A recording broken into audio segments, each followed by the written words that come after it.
sana, tamu sana, yes. Earlier today, Bonny Khalwale dropped his gubernatorial bid for Kakamega and is now going for Kakamega senatorial seat.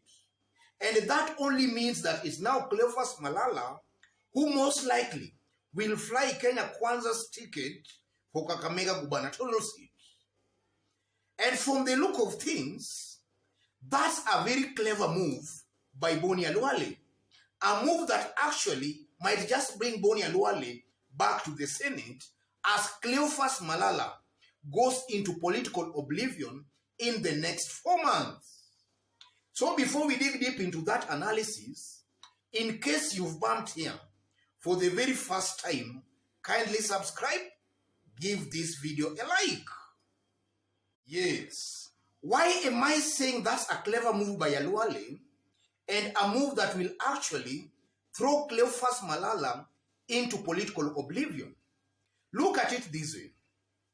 Kakamega County is largely ODM, largely Raila Amolo Odinga, and very strong Azimio candidates are all angling for Kakamega gubernatorial seat. One such strong candidate being Fernandez Baraza. And from the latest opinion polls that have been done in Kakamega, it's almost certain that Fernandez Baraza is way much ahead of all these candidates. Even if they were all to combine efforts, most likely they won't be able to beat Fernandez Baraza. So Bonny Khalwale, being a seasoned politician, he has already seen that reality. He knows that it will be very hard to beat Fernandez Baraza now that he's going with Kenya Kwanza Alliance. So Bonny Khalwale is looking where there is a space, where there is some kind of emptiness. And already he has seen the senatorial seat, because there is no strong aspirants in Azimio actually going for that seat. On the side of Cleophas Malala, Malala largely comes out as a very inexperienced politician. This is his second time serving as an elected leader. Just there, some few years ago, he was just an MCA and now he's a senator. So largely Cleophas Malala has not acquired the political experience. And on this, he's clearly going into a race already. Signs are showing clearly he is going to lose that seat. Cleophas Malala, in the next 4 months, most likely, he won't be the senator and also he won't be the governor. And that is because Fernandez Baraza is a very strong candidate on the ground, and it will be very hard for Cleophas Malala to beat that candidate. And that's because, first of all, Fernandez Baraza, on his own, as an individual, he is largely strong on the ground. That's one factor actually making it very hard for Cleophas Malala to win that seat. And then secondly, Fernandez Baraza is actually in the right political coalition. He is in Azimio. In Kakamega, a good majority of residents align themselves with Azimio. And then you can now compare that to Cleophas Malala. Malala is being seen as a heckler, a joker. That's one thing. So individually, Malala comes out as just a joker, not a very strong candidate for that seat. And then to make matters worse, Cleophas Malala is also in an alliance that is not very popular in Kakamega. So you can see two strong things actually working against Cleophas Malala. First of all, he's not very strong for that seat. He's not being seen as a very viable candidate for that seat. He is too noisy. He is just a joker. And then secondly, he's going against the grain in Kakamega. He's riding on a very unpopular alliance and a very unpopular party in that area. So those two factors are actually thwarting Cleophas Malala's chances of winning that seat. So that means that in the next 4 months, Cleophas Malala will just be an ordinary citizen in Kakamega, not a senator, not a governor. And then back again on the side of Bonny Khalwale. Bonny Khalwale had already seen that. He knew how hard it will be for any of them to actually beat Fernandez Baraza. And Bonny Khalwale has seen that loophole. He has seen that space, that empty seat of a senator.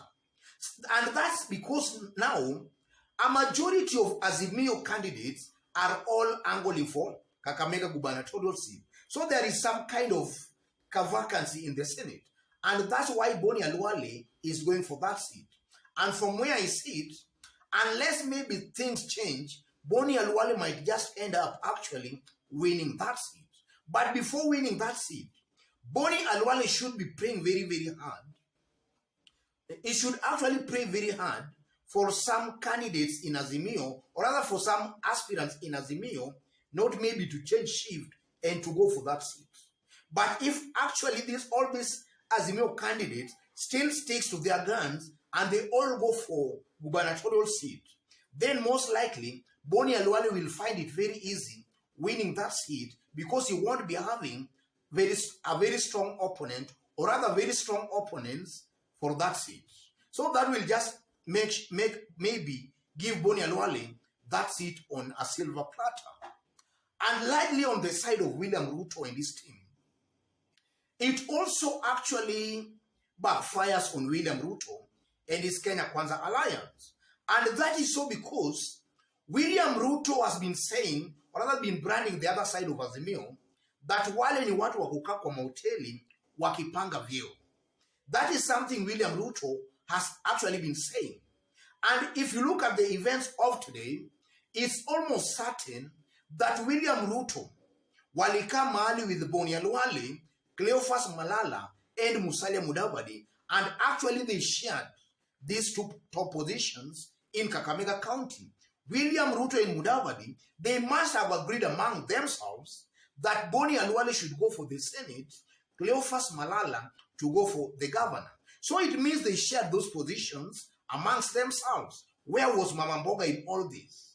So that actually backfires on William Ruto's narrative that the side of Azimio are actually watu wa kukaa kwa mahoteli wakipanga kugawana vyeo.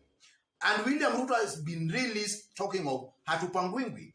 So in this case, it's clear that William Ruto is actually anapanga Mama Mboga na boda boda.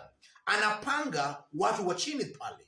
But on the other side is telling, or rather is saying hatupangwingwi, but in the real sense, anapanga the poor. Yes. So that actually backfires and beats William Ruto's logic of actually saying that Azimio type, or rather Azimio team, actually share positions. So it shows largely that all these two camps are just doing politics. Azimio side, they are doing politics, same to William Ruto's side. They are just sharing positions. And also, if you look at on the side of Musalia Mudavadi, I'm also seeing a clever William Ruto actually beating Musalia Mudavadi in Kakamega.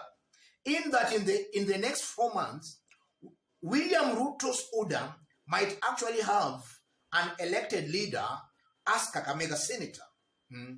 As Musalia Mudavadi will have largely nothing in Kakamega. Because it's clear that women representative might be actually ODM in Kakamega, governor might actually be ODM, and then maybe if Azimio does not identify a strong candidate for the senator, then you might find Bonny Khalwale actually winning through order.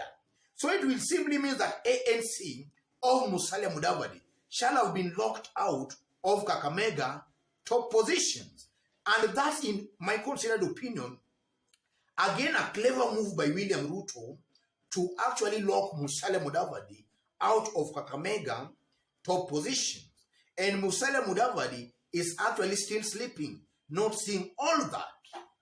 And then again, on the side of Azimio again, it's now up to Azimio, Raila Odinga and their team, to actually find a very strong candidate.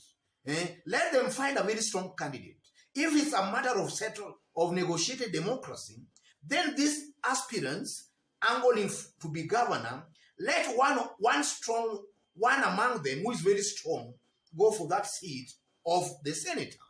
Otherwise, ladies and gentlemen, In case you've bumped here for the very first time, just as I did indicate when we were starting, kindly subscribe, give this video a like. Otherwise, God bless you. God bless Kenya.